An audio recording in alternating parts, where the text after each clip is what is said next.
previous segment, we noted that the neutral of the power source was solidly grounded.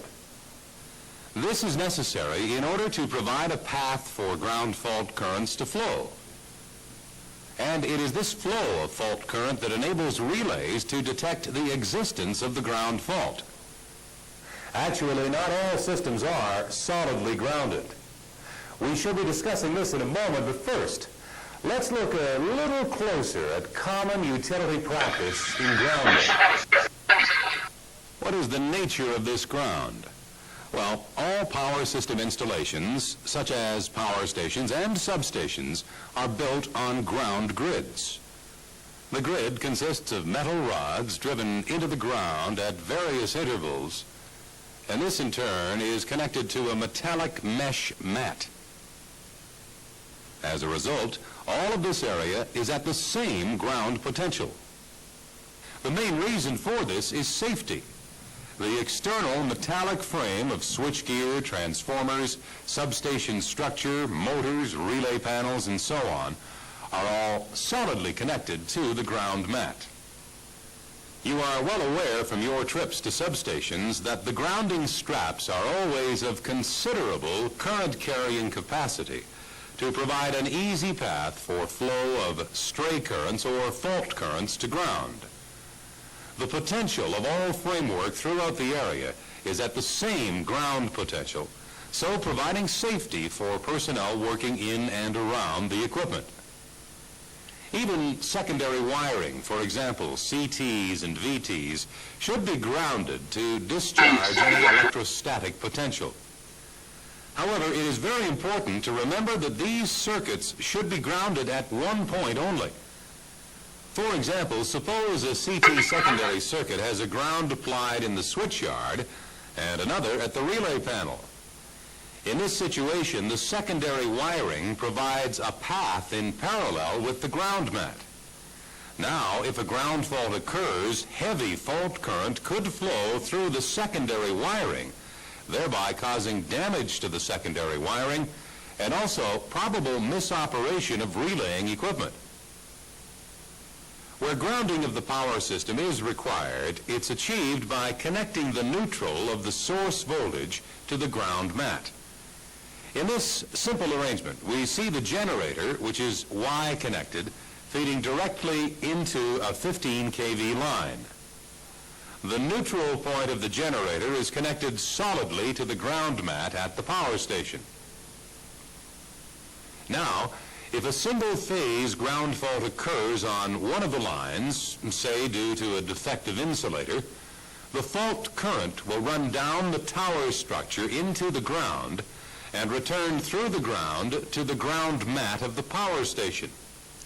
From here, the fault current will flow back into the generator neutral, so providing a complete path for circulation. A CT is usually connected in the generator neutral with the secondary, feeding a time over current relay. This ground relay, 51G, will need to be coordinated with other protection devices on the generator and the line. Now, let's look at the more common case where we have a delta Y step-up transformer close to the generator. With the Y side ungrounded and a fault on the secondary, there is no path in the transformer high voltage winding for ground fault current to flow. Therefore, the fault would have no effect on generator or transmission line currents. With the Y side grounded, ground fault current would flow in the faulted phase of the Y winding and would be transformed into the delta winding as shown. Note that the phase to ground fault on the Y side manifests itself as a phase-to-phase fault from the delta side. Thus, generator phase A and phase B relays could detect the fault, as could an overcurrent relay in the neutral of the transformer. An overcurrent relay in the neutral of the generator would protect against ground faults on the delta side of the transformer. Note that if the level of fault current is too low, this relay may not operate at all. But often another path is provided. For example, with high voltage transmission lines, the steel towers are connected together at the top by a bare ground wire or sky wire. This ground wire goes right back to the substation structure, which is, of course, grounded to the mat. Consequently, the ground wire provides a parallel path to current flow through the earth. Similarly, on four-wire distribution systems, the neutral fourth wire is usually grounded. And this, of course, provides an excellent path for ground fault current flow. I'm sure you may already be thinking that where is the path for ground fault current to flow when the transformer secondary is delta connected? There is no neutral point for grounding. Well, in this case, a neutral point must be provided, and it is quite usual to connect a grounding transformer as shown here. The transformer works on a 1-to-1 ratio with the primary and secondaries connected together in a zigzag arrangement. Here we see the circuit diagram for this connection. You can see that the A primary winding is connected in series with B secondary and so on. This allows only ground fault current to pass through. We have pointed out that in utility practice, the equipment is usually solidly grounded at voltages above 40 kV. Now, at lower voltages, sometimes equipment is grounded through an impedance to limit fault current. An example is the generator neutral. The impedance may be in the form of a resistance or a reactor, or perhaps a grounding transformer. The main objective of this is to limit the available fault current. This method is used on systems up to about 30 kV and where the protected area is quite small. For example, in the case of the generator, we are protecting against a ground fault within the generator itself or the short length of line, cable, or bus to the transformer. To give you an idea of the order of magnitude, the grounding impedance may be sized to limit the magnitude of ground fault current to, say, 20 amps. This is far less than would be the case with a solidly grounded neutral, where the fault current could be in the order of, say, 4,000 amps. But what is the advantage of impedance grounding? Well, by reducing the magnitude of fault current, we are reducing the amount of damage that it can do. For example, suppose the ground fault is in the generator winding itself. The very high fault current and resultant arc jumping from the winding to the stator laminations would probably burn and seriously damage the generator. We'll be discussing specific examples of impedance grounding in future tapes, but one point is very clear. When working on the power system, you must be alert for these various methods of grounding. Always check the schematic diagrams. The value of grounding resistance or impedance is usually indicated. There is yet one other system that we must mention, and this is where there is no grounding at all applied. Take the case of this three-phase distribution line being fed from an ungrounded Y-connected secondary. The line voltage is 23 kV, that is 13.3 kV line to neutral. So the insulators and the spacing of the conductors will be designed for, say, 15 kV. Now, suppose a solid ground fault occurs on line A, reducing this line voltage to ground potential. The potential of the neutral will rise to 13.3 kV, and the line to ground voltage on lines B and C increases to 23 kV. This will greatly stress and possibly damage the line and equipment insulation. In fact, where ungrounded systems are used, it is normal to increase the level of insulation to withstand at least line-to-line voltage. But why would anybody want to run their system ungrounded?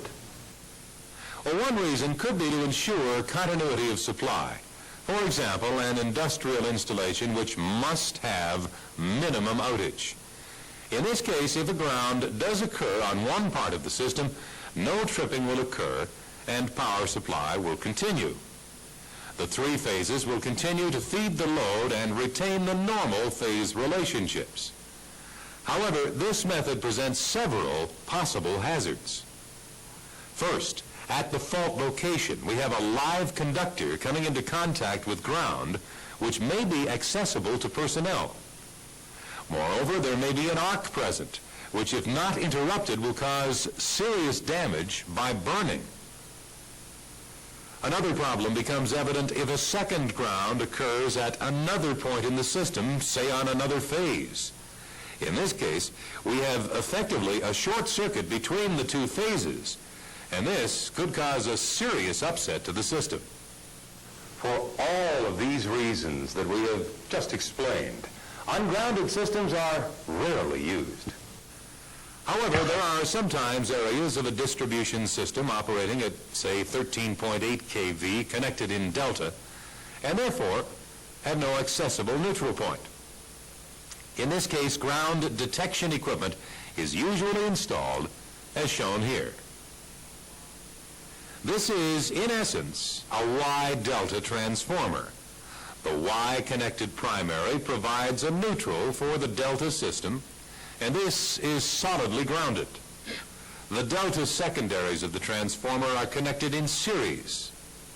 This is called a broken delta. One side is grounded like this, and the other feeds a ground over voltage relay.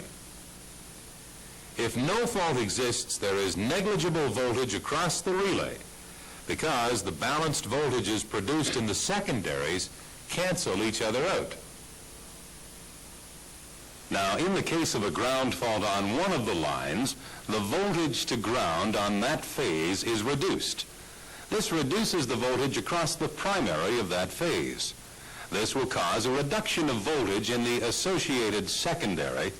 Hence, a residual voltage will appear across the ground over voltage relay to cause operation. Additionally, indicating lamps can be placed across each secondary, thereby giving indication of which particular phase is grounded. Now at this point, let's briefly summarize the methods of grounding which you will encounter. Solid grounding. This is the case with most utility systems above 40 kV. Generators may be grounded through an impedance so as to limit the magnitude of fault current.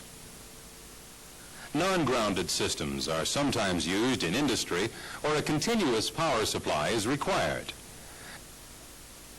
Distribution systems are sometimes not grounded, and in this case, ground fault detection equipment must be installed. Delta systems can be grounded with grounding transformers. Safety grounding is essential. All equipment in power stations, substations, switch yards, and so on must be solidly connected to the ground mat. Now at this point, let's take a break. Please switch off the videotape and thoroughly review this material in your workbook.